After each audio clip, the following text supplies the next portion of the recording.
Hello दोस्तों, और test में आपका फिर से स्वागत है। कहा जाता है अगर किसी व्यक्ति पर किसी भूत, पिशाच या प्रेत का साया आ जाए तो उसको ठीक करने के लिए किसी मंदिर या किसी पुजारी की आवश्यकता पड़ती है। लेकिन अगर वही मंदिर अपवित्र होकर वहाँ के पुजारी की आत्मा उसी मंदिर में रहे तो वो मंदिर भूतिया कहा जाता है। तो मैं आपका ज़्यादा टाइम नहीं लूँगा, आप अपने अपने हेडफोन लगा लीजिए और चलिए शुरू करते हैं।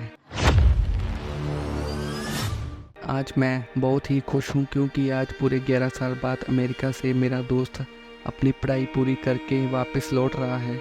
उसने भौतिक शास्त्र के विषय पर पीएचडी की हुई है। उसका मानना यह है कि दुनिया में जो भी कुछ हो रहा है उसमें कहीं ना कहीं फिजिक्स छुपा हुआ होता है। खैर जो भी हो, पर इस कहानी में ऐसा क्या हुआ कि उसकी फिजिक्स भी काम नहीं आई। चलिए आज हम पूरी कहानी बताते हैं आपको। जब वो अमेरिका से वापस आया तो सीधा मुझसे मिलने के लिए मेरे घर पे आ गया और आकर ही मुझसे गले मिल गया। मैं भी उसे देखकर बहुत खुश हो गया। मैंने बोला, अरे शिवम, अमेरिका से कब लौटा? मुझे बताया भी नहीं, आज ही लौटा हूँ। तुम्हें सरप्राइज देना चाहता था, इसीलिए मैंने तुम्हें नहीं बताया। और बता, क्या हाल चाल है? घर में सब कैसे हैं? मैंने कहा, सब बढ़िया है और घर में भी सब अच्छे हैं। तू बता, तू कैसा है? तुम्हारी पढ़ाई पूरी हो गई क्या? हाँ, मेरी पढ़ाई तो कंप्लीट हो गई और अब मैं हमेशा के लिए इंडिया वापस आ गया हूँ। अब हम दोनों मिलके खूब मस्ती करेंगे। मैंने कहा, ठीक है, पर आज तुम्हें मेरे घर में खाना खाना पड़ेगा। वो बोला, जरूर जरूर। और हाँ, उसके बाद हम कहीं घूमने के लिए जाएंगे, कुछ तूफानी करेंगे, ठीक है ना? मैंने बोला, ठीक है।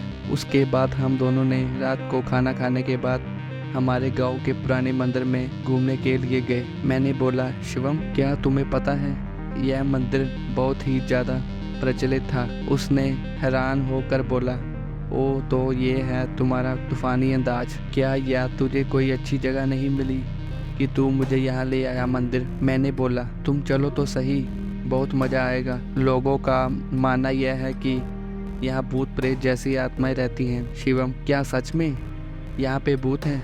क्या तुम भी मजाक कर रहे हो?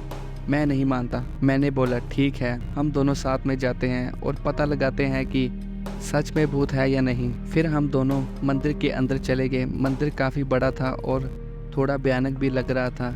ऐसा लग रहा था कि कई दिनों से यहाँ साफ सफाई नहीं हुई है।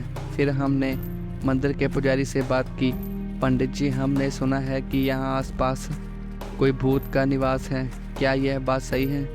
यह सुनकर वो पुजारी हमको घूरने लगा और बोला, चले जाओ यहाँ से, ये जगह तुम्हारे लिए नहीं है।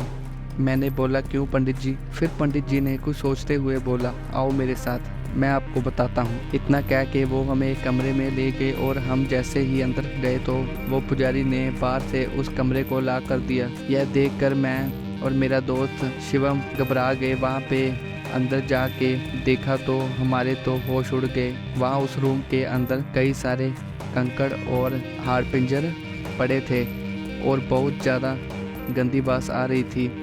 उतने में ही पीछे से दो बड़े और भयानक दिखने वाले आदमी आए। उन्हें देखकर ऐसा लग रहा था कि वो कोई साधारण इंसान नहीं बल्कि मांस और खून पीने वाले नरभक्षी हैं। यह सब देखकर हम बहुत डर गए। हमने तो मान ही लिया था कि अब हम जिंदा नहीं बचेंगे। फिर उन दोनों ने हमें कस के पकड़ा और हमें कोने में ले गए। फिर हम दोनों बहुत चिल्लाए, बचाओ बचाओ, लेकिन कोई बचाने के लिए नहीं आया। इतने में ही वो पंडित जी एक बड़ी चमत्कारी तलवार लेके हमारे रूम में आए। फिर उन तीनों ने रूम में आग लगा के मंत्रोच्चारण करना शुरू कर दिया। हमने यह सब देखकर डर के मारे और ज़्यादा जोर जोर से चिल्लाना शुरू कर दिया। ठीक उसी समय किसी ने बाहर से हमारे रूम का दरवाज़ा खटखटाया। दरवाजे के खड़खड़ाहट सुनकर उन तीनों ने रूम की आग बुझा दी और दूसरे कमरे में चले गए। हमने तुरंत ही उठकर उस रूम का दरवाज़ा खोल दिया। दरवाजे के सामने उस मंदिर के ट्रस्टी और आसपास के रहने वाले लोग खड़े थे। हम कुछ बोले उससे पहले उन लोगों ने हमें धमकाना शुरू कर दिया। तुम दोनों कौन हो? यहाँ मंदिर में चोरी करने के लिए आए हो? सच बताओ वरना हम पुलिस को बुलाएंगे। हमने सब सच बता दिया। लेकिन उन लोगों को हमारी बातों पे भरोसा नहीं हो रहा था, बल्कि उल्टा हमें डांटने लगे। तुम दोनों क्या बोल रहे हो? नशा करके आए हो क्या? यह मंदिर कई साल पहले खंडेर हो चुका है। यहाँ कोई पुजारी नहीं है। अब चलो यहाँ से, वरना हम पुलिस को बुलाएंगे। यह सुनकर हमारे तो होश उड़ गए, क्योंकि हमने अभी तक जो देखा वो कोई इंसान नहीं बल्कि उनकी प्रेत आत्माएं थी। हम तुरंत ही मंदिर से बाहर निकल गए। बाहर निकलते समय मैंने मंदिर की खिड़की से अंदर देखा तो वो तीनों वहीं पे मौजूद थे और मुझे देखकर हंस रहे थे। मैं और मेरा दोस्त तुरंत बाइक लेके घर पहुंच गए। आज भी मैं उसके बारे में सोचता हूँ तो भी मेरा हृदय डर के मारे कांपने लगता है। तो दोस्तों, आपको ये स्टोरी कैसे लगी? आप हमें नीचे कमेंट करके ज़रूर बताएं, और ऐसी और स्टोरीज़ के लिए हमारे चैनल हॉरर टेल्स स्टोरीज़ को सब्सक्राइब जरूर करें। धन्यवाद।